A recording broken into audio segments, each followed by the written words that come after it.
ጎርተውኛል፣ ተደብድቤያለሁ።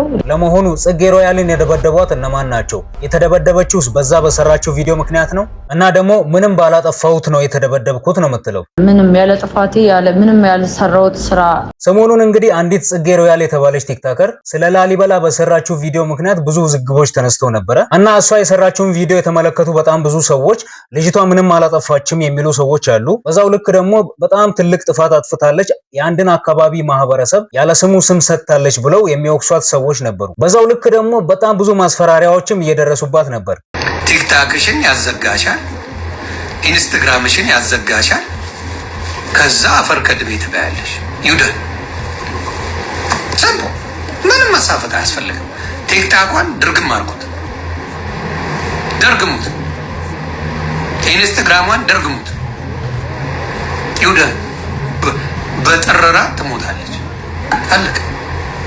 እና ጽጌ ሮያልም ድብደባ ደርሶብኛል፣ በማላውቃቸው ሰዎች ተደብድቤያለሁ ብላ በራሷ የዩቲዩብ አካውንት ላይ ቪዲዮ ሰርታ ለቃለች። ጎርተውኛል፣ ተደብድቤያለሁ። ለመሆኑ ጽጌ ሮያልን የደበደቧት እነማን ናቸው? የተደበደበችውስ በዛ በሰራችው ቪዲዮ ምክንያት ነው? ለዚህ ጥያቄ መጨረሻ ላይ መልስ እሰጣችኋለሁ። ከዛ በፊት ግን እሷ የሰራችውን ቪዲዮ በተወሰነ መልኩ እኔ ሰላም ቤተሰቦች እንዴት ናችሁ?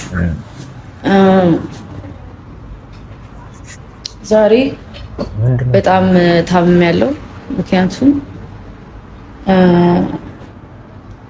ትንሽ አደጋ አጋጥሞኝ ነው። ከሆነ ሰው ጋር ጣልቼ ነበርና ሳላስበው ቤት መጡ ብዬ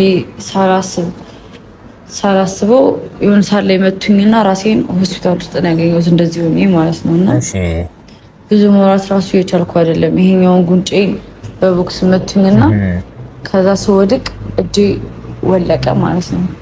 እና ቤተሰቦች ለዛ ነው እንደዚህ አይነት ነገር አጋጥሞኝ ነው።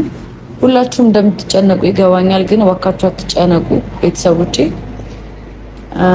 ያው እንግዲህ ለማንም ለቤተሰብ አልተናገርኩም፣ በጣም ስለሚከብዳቸው ብዬ ሊያው ነው የተናገርኩት።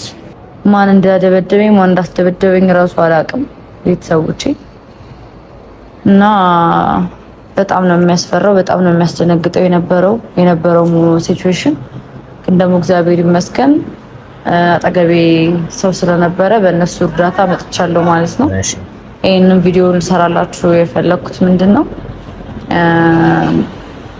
ማለት ሁሉም ሰው እንዲያቅልኝ ስለምፈልግ ነው። ጎርተውኛል፣ ተደብድቤያለሁ። ለዚህ ደግሞ ኃላፊነቱን እንድትወስዱ ፈልጋለሁ። እሷ በተደበደበችው እኛ ኃላፊነት የምንወስድበት ምክንያት ምንድን ነው? እኔ አልገባኝም። እና ደግሞ ምንም ባላጠፋሁት ነው የተደበደብኩት ነው የምትለው? ምንም ያለ ጥፋቴ ምንም ያልሰራሁት ስራ ምንም ነገር አላደረኩም፣ ምንም ነገር አልሰራሁም። ግን ደግሞ እኔን በዚህ ልክ አታክ ለማድረግ መሞከር ትክክል ነው ብዬ አላስብም። እና በዚህ መሀል የአብስራ የሚባለው የእሷ ጓደኛ ይመጣል። ከዛ በኋላ የሆነውን እስኪ እኔ ወንዶች ናቸው እንዴት ወንዶች ሆኖ ሴት ልጅ የማታያሉ? ግን በእግዚአብሔር ምን አውቄ እሴ በጣም ቀሊና በላሽ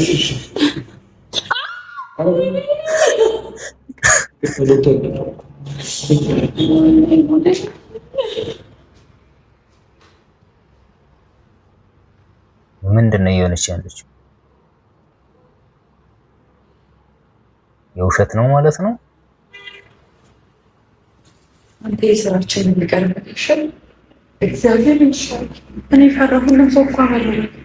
ወይኔ ጉዴ ፈላ። ሁሉም አመረዋል። ለእኔ አያገባኝም። ወይኔ ጉዴ። ይሄ ሀሳብ ይቅርብን። ቤተሰቦቼ ፕራንክ አድርጊ ብላችሁ ነበር። አሁን ፕራንክ ነው ብሎ አሁን አይገለኝም።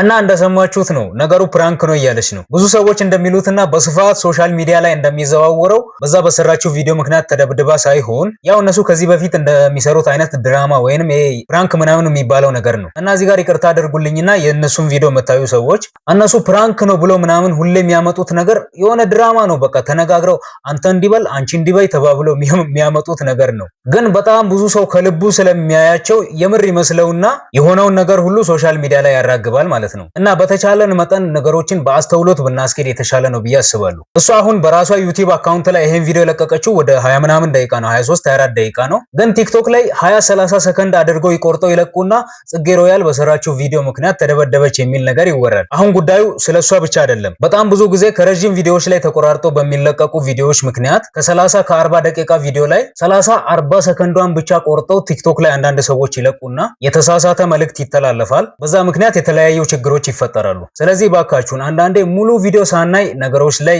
ውሳኔ ባንሰጥ ጥሩ ነው ባይ ነኝ። እና እናንተ በዚህ ጉዳይ ላይ ምን ሐሳብ አላችሁ? እስኪ ሐሳባችሁን ኮሜንት ላይ ንገሩኝ።